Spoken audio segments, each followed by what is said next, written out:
যোৱা 6 ডিচেম্বৰৰ পৰা তিনিদিনীয়া বৰ্ণাঢ্য কাৰ্যসূচীৰে টিয়কৰ কলিয়াপানীস্থিত শ্ৰী শ্ৰী আউনীআটী সত্ৰৰ প্ৰাংগণত সদৌ অসম ভাওনা সন্মিলনৰ প্ৰথম কেন্দ্ৰীয় অভিৱৰ্তন অনুষ্ঠিত হৈছে।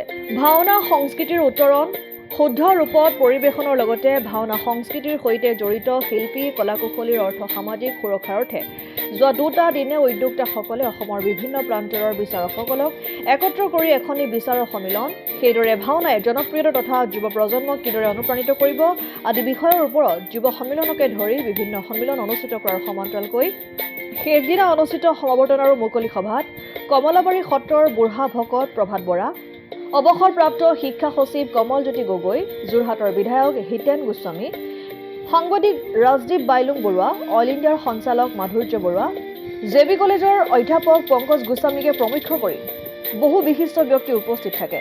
আউনীআটী সত্ৰাধিকাৰ ডক্টৰ পীতাম্বৰ দেৱগোস্বামীৰ সভাপতিত্বত অনুষ্ঠিত তথা আউনীআটী বিশ্ববিদ্যালয়ৰ উপাচাৰ্য ডক্টৰ প্ৰকাশজ্যোতি বৰঠাকুৰে উদ্বোধন কৰা উক্ত সভাত বিশ্ববিদ্যালয়ৰ শিক্ষাৰ্থীসকলৰ ভজন সদৌ অসম ভাওনা সন্মিলনৰ যোৰহাট মহানগৰ শাখাই সন্মিলনৰ শীৰ্ষ গীত পৰিৱেশন কৰি সকলোকে আপ্লুত কৰে। এই তিনিদিনীয়া কাৰ্যসূচীত বহুখিনি কাৰ্যসূচী লোৱা হৈছে। তাৰ ভিতৰত এটা ডাঙৰ কাৰ্যসূচী হৈছে আমাৰ বিচাৰকসকলৰ সন্মিলন। অসমৰ বিভিন্ন ঠাইত ভাওনাৰ প্ৰতিযোগিতা হৈছে। এই প্ৰতিযোগিতাত কি ধৰণেৰে বিচাৰ কৰা হ'ব, কেনেকুৱা নিয়মাৱলী তাত অনুসৰণ কৰা হ'ব, সেই লৈ পেলাই বিচাৰক সন্মিলন এটা ব্যৱস্থা কৰা হৈছে। কালি যুৱ সন্মিলনৰ ব্যৱস্থা কৰা হৈছিলে যে ভাওনাই নতুন প্ৰজন্মক, যুৱ প্ৰজন্মক কেনেকৈ অনুপ্ৰাণিত কৰিব পাৰে, তেওঁলোকক কেনেকৈ এটা সুন্দৰ আৰু সুস্থ আধ্যাত্মিক দৃষ্টিভংগীৰ জীৱন যাপন কৰাত তেওঁলোকক কেনেকৈ সহায় কৰিব পাৰে। ইতিমধ্যে আমি কৈছোঁৱে যে 4 ধৰণৰ ভাওনা ইয়াত প্ৰদৰ্শিত হৈছে। আমি আশা কৰোঁ ভৱিষ্যতে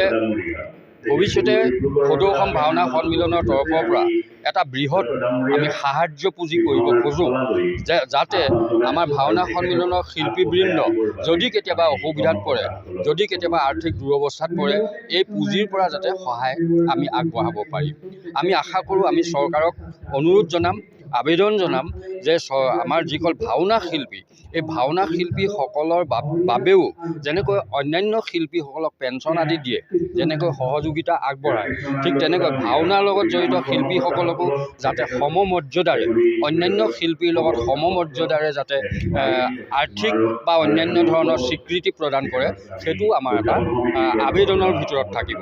আমি দাবী বুলি নকওঁ, আমি চৰকাৰক আবেদন জনাম যে ভাওনা শিল্পীসকলৰ ভৱিষ্যতৰ নিৰাপত্তাৰ স্বাৰ্থৰ চৰকাৰত যিসকল লোক আছে তেখেতসকলে আমাৰ প্ৰতি সদয় দৃষ্টিভংগী এটা পোষণ কৰিব। এইখিনিয়ে আমাৰ লক্ষ্য, এইখিনিয়ে আমাৰ উদ্দেশ্য।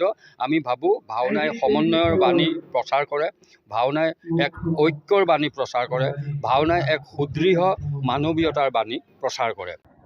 অসম আদিত্য টিয়ক NKS হুণ্ডাইলৈ স্বাগতম। নৰ্থ ইষ্টৰ প্ৰথম GDSI 2.0 ফিচাৰ্ছ ডিলাৰ হৈছে NKS হুণ্ডাই।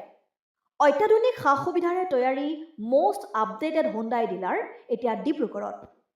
আমাৰ NKS হুণ্ডাই ডিলাৰত open sales consulted room, customer ৰুমৰ লগতে পুৰণি গাড়ীৰ এক্সচেঞ্জ ফেচিলিটিও ৰখা হৈছে। ইয়াত চেলছৰ লগতে ছাৰ্ভিচ ছেক্টৰৰ সুন্দৰ সুবিধা আছে। প্ৰয়োজনীয় সকলো এডভান্স টুলছ, হুইল বেলেন্সিং, এলাইনমেণ্টৰ অত্যাধুনিক machine, post hydraulic lift, fully train men পাৱাৰৰ লগতে nitrogen gas filling facility, fully automatic car ৱাছৰ ফেচিলিটিও আছে। লগতে NKS হুণ্ডাই ডিলাৰে কাষ্টমাৰসকলৰ সুবিধাৰ্থে মোবাইল ছাৰ্ভিচ ভেনৰো ব্যৱস্থা ৰাখিছে, য'ত হাইড্ৰলিক লিফ্ট, ৱাশ্বিং facility, wheel balancing, tyre pressure check কৰাৰ লগতে বহুখিনি সুবিধাই উপলব্ধ আছে। NKS হুণ্ডাইলৈ আহক আৰু সুবিধাসমূহ গ্ৰহণ কৰক।